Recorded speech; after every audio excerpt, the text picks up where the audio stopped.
బ్రహ్మ విష్ణు మహేశ్వరులని భావిస్తుంటారు భారతీయులు. Bharatiyas consider the divinity as Brahma, Vishnu, Brahma Vishnu Maheshwara. మహేశ్వరులు శరీరధారులు కారు. Brahma, Vishnu, Maheshwara have no form. వీళ్ళను ఎవ్వరు కూడాను చూడలేదు. No one has ever seen it. ఎట్టి అనుభవానికి కూడాను వీలు కాదు. It's not possible to experience. అయితే ఆ బ్రహ్మ విష్ణు మహేశ్వర స్వరూపులే సత్వరజో తమో గుణములతో దేహమునందు సంచరిస్తూ ఉంటున్నది. Brahma, Vishnu, Maheshwaras are present in the form of three attributes in our body. కనుకనే మన గుణములే మన యొక్క దైవ స్వరూపాలు. Our very qualities represent divinity. బ్రహ్మ సృష్టిని గావిస్తాడు. The Brahma is creator. అయితే ఈ సృష్టిని గావించుకునేటువంటి యొక్క విధానము ఎవ్వరూ గుర్తించుకోలేరు. No one can know the mystery of nature. ఇది కంటికి కాని రాదు. You don't see with the చెవులకు eye. వినరాదు. You can't understand. మనసుకు తెలవరాదు. You can't think. హృదయానికి అర్థం కాదు. You cannot understand. ఇలాంటి అతీతమైనటువంటి యొక్క దివ్యతత్వాన్ని తల్లి బోధిస్తూ ఉంటారు. This transcendental principle of divinity is taught by your mother. తల్లి కూడాను సృష్టింపజేస్తుండాలి. Mother also creates. నిన్ను నన్ను అందరినీ సృష్టించినటువంటిది తల్లియే. The mother who is the creator of you and me here. కనుకనే మొట్టమొదట మాతృదేవో భవ, తల్లియే బ్రహ్మస్వరూపము. Therefore mother is Brahma, the creator. బ్రహ్మ యొక్క స్థానములో తల్లిని ఉంచుకోవాలి. Mother is in the position of Brahma, the creator. తల్లిని గౌరవించాలి. One has to respect mother. తల్లిని సేవించాలి. One has to serve mother. తల్లిని విశ్వసించాలి. And you should have full faith ఇది in her. బ్రహ్మ విశ్వాసమునకు సంకేతం. This is the symbol and a sign for faith in Brahma. ఈ బ్రహ్మ యొక్క స్వరూపమునకు పరిస్వరూపమే ఈ తల్లి. Mother represents the very form of Brahman creator. ఇంకా రెండవది, Second, తల్లి సృష్టింపబడినటువంటి బిడ్డను పోషించి తన యొక్క స్థితిగతులను గుర్తించి ఉన్నత స్థాయికి కొనిపోతుంటాడు తండ్రి. it is the responsibility of the father to take care of the child and see that he grows up. అట్టి రక్షణకర్తనే విష్ణువు అని భావిస్తున్నారు. Vishnu is sustainer, protector. ఆ విష్ణు స్థానమునకు పరిస్వరూపమే విష్ణువు తండ్రి. Father stands for Vishnu, sustainer.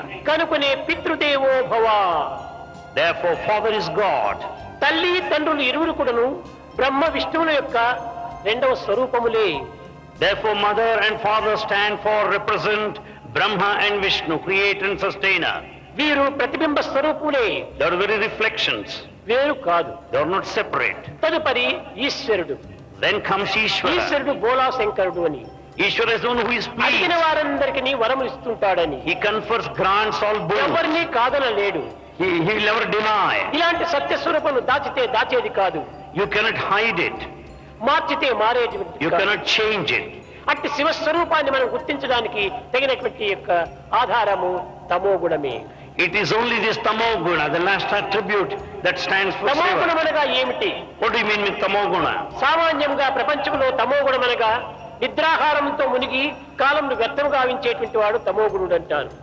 We think that tamoguna is nothing but sleep and slumber, spending time in eating. ఇది తమో గుణముకు సరి అయిన అర్థం కాదు. It's not true meaning of tamoguna. బ్రహ్మ సృష్టించినటువంటి ఈ యొక్క జగత్తును, The world created by Brahma, విష్ణువు కాపాడినటువంటి ఈ జగత్తును this world protected by Vishnu, సక్రమమైన మార్గంలో ప్రవేశపెట్టి it is to be managed along the proper line. మానవత్వాన్ని గుర్తింపజేసి And divinity is to be known. దివ్యత్వం వైపున మార్గము చూపేటువంటి వాడే శివుడు. It is only Lord Shiva who shows the divine path. కనుకనే ఇతను తమోగుణ స్వరూపుడు. Therefore he is the very form of tamoguna. ఇట్టి సప్తరజో తమోగుణములు అనేటువంటి బ్రహ్మ విష్ణు మహేశ్వరులు ప్రతి మానవుని యందు కూడాను ఉంటున్నారు. These three attributes, sattva, rajas, tamoguna, are present in every human being. కనుకనే ఈశ్వర సర్వభూతానాం So Ishvara ఈశావాస్యం ఇదం జగత్. is present in all of the beings. సర్వత్రా ఉండినటువంటి ఒక దివ్యతత్వము ఈ గుణము యొక్క స్వరూపమే. Divinity, which is all pervasive, is the very form of the attributes. త్రిగుణం, త్రిదడాకారం, త్రినేత్రంచ, త్రియాయుధం, త్రిజన్మ పాప సంహారం, ఏక బిల్వం శివార్పణం. ఈ మూడు గుణముల యొక్క తత్వాన్ని ముచ్చటగా మనం కలిపినప్పుడే త్రిమూర్తి యొక్క తత్వాన్ని మనము అనుభవిస్తాము. When we have the combination of the three attributes, you will have the true experience of all the దేవుడనగా వేరు దేశమందులు లేడు. దేవుడనగా వేరు దేశమందులు లేడు. God is not present in a foreign land. దేవుడనగా తనదు దేహమంది. God is present in one's own body.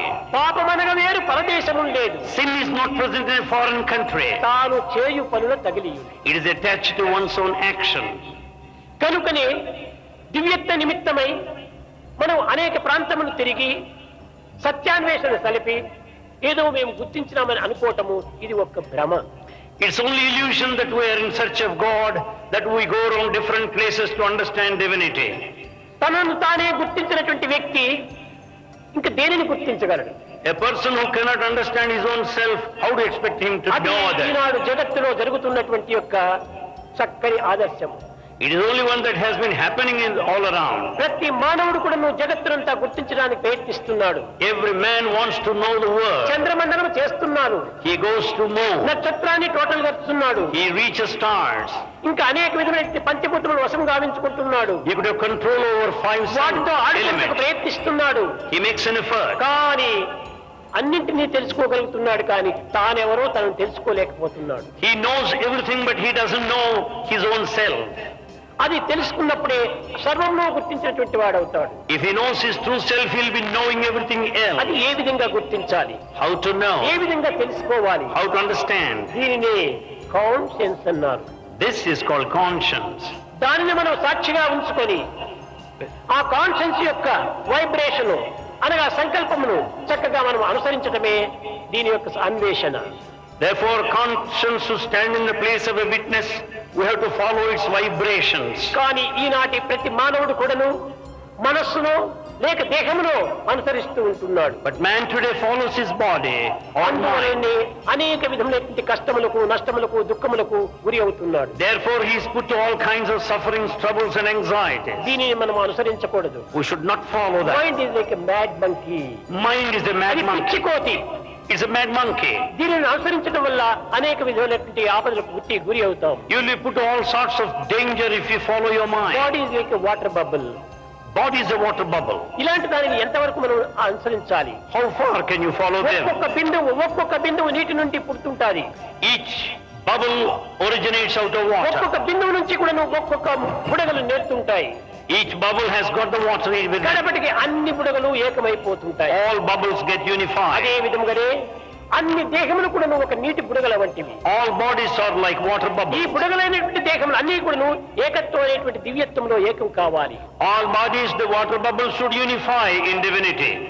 అనంతమైనటువంటి సాగరం నందు అసంఖ్యాకములైనటువంటి అలలు ఆవిర్భవిస్తుంటాయి. Infinite ocean is the center of countless waves there. ఒక అలవలే మరొక అల మనకు కనిపించదు. One wave doesn't look like the other. వేరువేరుగా మనకు కనిపిస్తుంటాయి. Waves are different. వేరువేరు రూపములు ధరిస్తుంటాయి. They have different కానీ forms. అన్నింటి యందు ఉండినటువంటి జలం ఒక్కటే. But the water in all of the waves is one and the ఈ same. ఏకత్వాన్ని గుర్తించుకునే నిమిత్తమై ఉపనిషత్తులు ఏకం సత్ విప్రా బహుధా వదంతి. To know this oneness, Upanishads declared, truth is one. समस्त लोक